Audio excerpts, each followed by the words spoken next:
Marius reprenait lentement conscience, il errait dans un tunnel sombre et ne parvenait pas à en sortir. L'homme avait l'impression qu'il pouvait rester là, perdu à jamais, condamné à l'errance et au tourment éternel, mais il a finalement vu une lumière devant lui. Au début, c'était un minuscule point blanc, mais il s'est élargi et a gagné en luminosité. À chaque pas qu'il faisait, la lumière est devenue si grande qu'elle a repoussé toute l'obscurité, aidant ainsi Marius à franchir la ligne de la non-existence en premier. Il a commencé à entendre des voix, l'une d'entre elles était mélodieuse et agréable et appartenait à une femme, cela lui semblait familier, la seconde voix était masculine et semblait quelque peu grossière.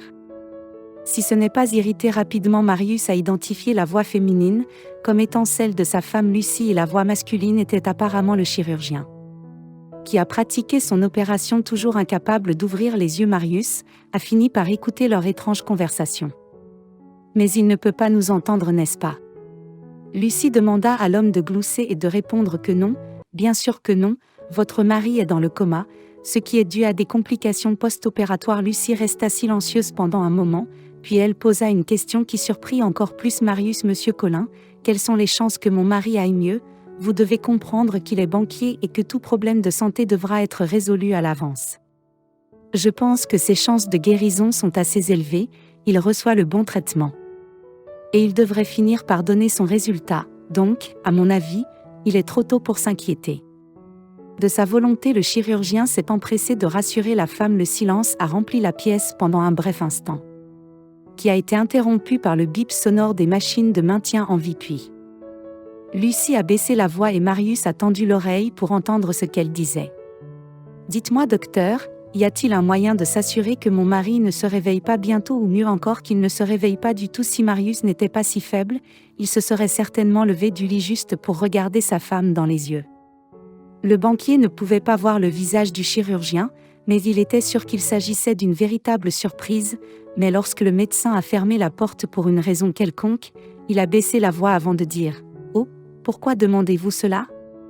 J'ai prêté le serment d'Hippocrate au cas où vous auriez oublié que la santé du patient est ce qu'il y a de plus important. » La voix du chirurgien ne me paraissait pas naturelle et Marius sentait au fond de lui qu'il hésitait.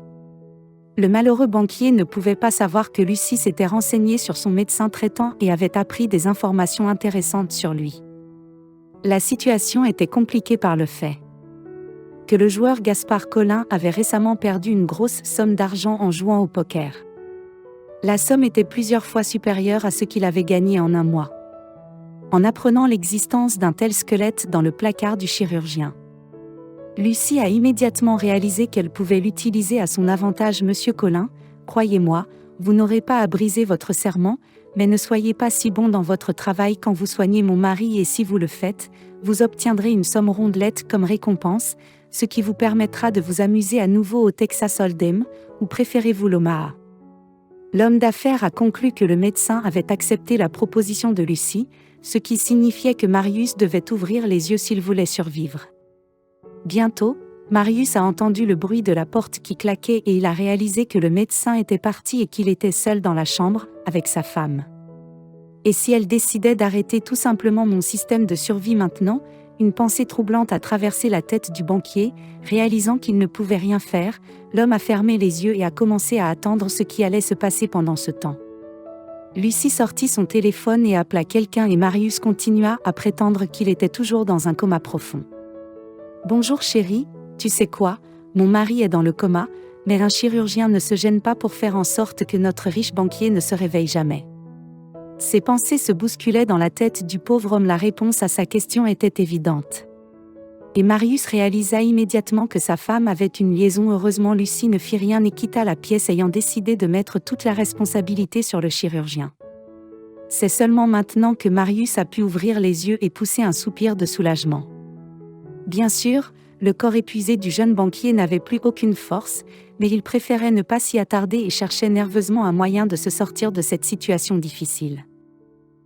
Et n'a même pas remarqué quand une jeune infirmière est entrée dans la pièce. La femme a immédiatement remarqué le changement de l'état du patient, et était sur le point d'appeler son médecin traitant quand le banquier a levé la tête et a chuchoté doucement « Ne manquez pas, ne le dis à personne s'il te plaît ». L'infirmière a haussé un sourcil de surprise et s'est rapprochée. Ils veulent me tuer ma femme, et le médecin traitant ils sont dans le coup ensemble. Marius a ajouté avec un regard suppliant. L'infirmière a été très surprise mais elle n'a pas discuté, elle s'est assise sur le bord du lit de Marius et a essayé d'en savoir plus. Elle s'est assise sur le bord du lit de Marius et a essayé de le calmer. L'infirmière s'appelait Simon Fabre et travaillait depuis peu dans le service de chirurgie. Son traitement exigeait de plus en plus d'argent, ce qui obligeait Simon à chercher constamment une source de revenus supplémentaires, comme les quarts de nuit et la substitution de ses collègues pour leurs demandes. Pour une raison inexplicable, elle a immédiatement cru Marius l'infirmier. Elle a probablement vu le désespoir figé dans les yeux du banquier et a réalisé qu'elle était la seule personne que l'homme pouvait espérer. Elle était la seule personne vers qui l'homme pouvait se tourner avec son problème. De plus, Simon connaissait le problème de jeu de Gaspard Collin, parce qu'il a toujours emprunté de l'argent à ses employés pour le perdre à la table de poker. Encore une fois donc, ayant écouté l'histoire incohérente de Marius, l'infirmière a décidé de ne pas dire au chirurgien que le patient s'était réveillé à la place. Elle a décidé d'aider le jeune banquier, qui se trouvait dans une situation très difficile. En regardant Marius, Simon ne voulait pas croire que quelqu'un puisse être aussi cruel que d'essayer de tuer l'homme qui était déjà sur le point de mourir. La première pensée du banquier a été d'aller à la police. Marius et Lucie se sont rencontrés il y a 3 ans, alors que le jeune banquier avait déjà atteint le niveau de réussite dont la plupart des gens ne peuvent que rêver. Marius s'est épris de Lucie dès le moment où ils se sont rencontrés, elle semblait personnifier l'idéal de la féminité et de la beauté. La relation romantique s'est développée si rapidement que 6 mois plus tard, leurs amis étaient sûrs qu'il allait bientôt se marier, ayant épousé immédiatement le riche homme Lucie. Lucie s'est entourée de choses chères, ce qui l'a transformée en une sorte de princesse de conte de fées moderne. Malheureusement, la femme n'avait pas de réels sentiments pour le banquier. À vrai dire, la jeune femme sournoise n'a épousé Marius que pour son argent, puisque Marius passait la plupart de son temps au travail. Lucie avait toute la liberté et l'argent qu'elle pouvait désirer. Elle passait ses journées à faire du shopping et à fréquenter les salons de beauté, ainsi qu'à dîner dans les restaurants les plus chers de la ville. Après s'être immergée dans le monde de la richesse et du vice, Lucie n'a même pas semblé remarquer qu'elle commençait à avoir des problèmes.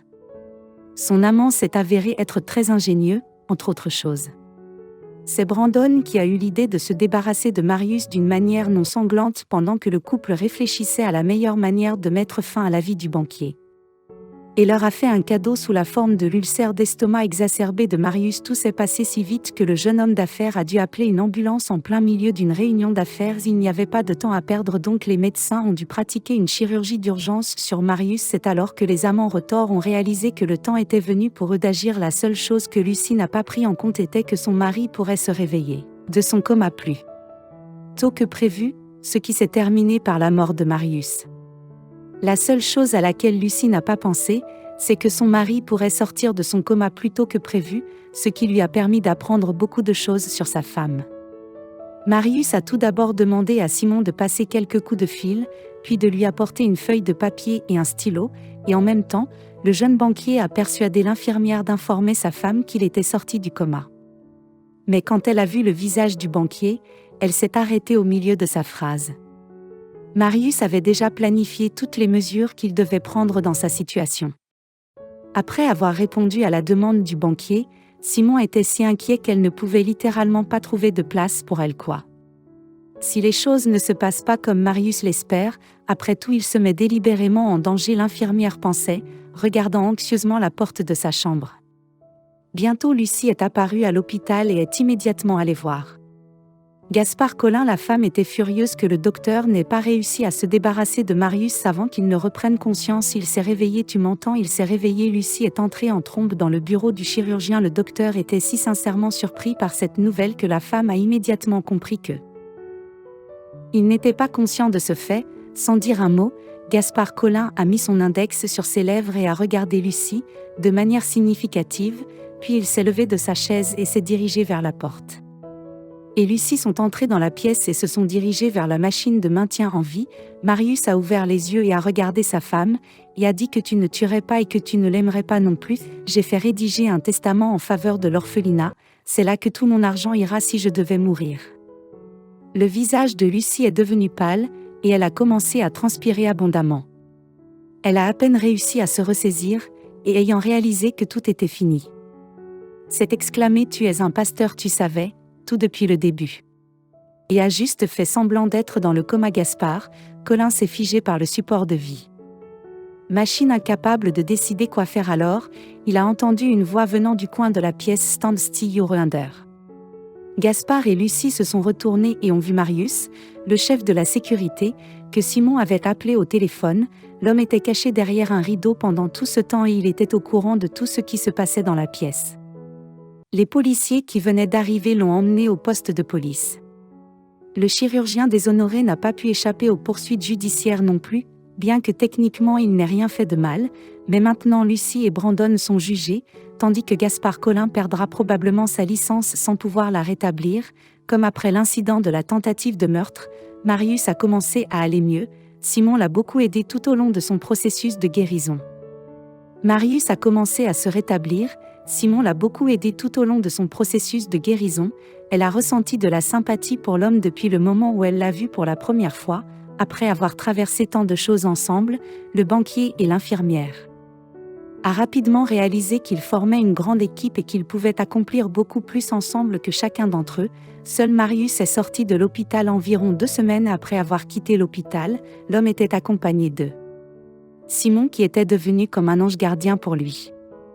En regardant le couple, les gens dans la rue ne pouvaient s'empêcher de sourire, étant sûrs qu'ils vivraient une vie heureuse ensemble et qu'ils n'auraient plus jamais à traverser une telle épreuve.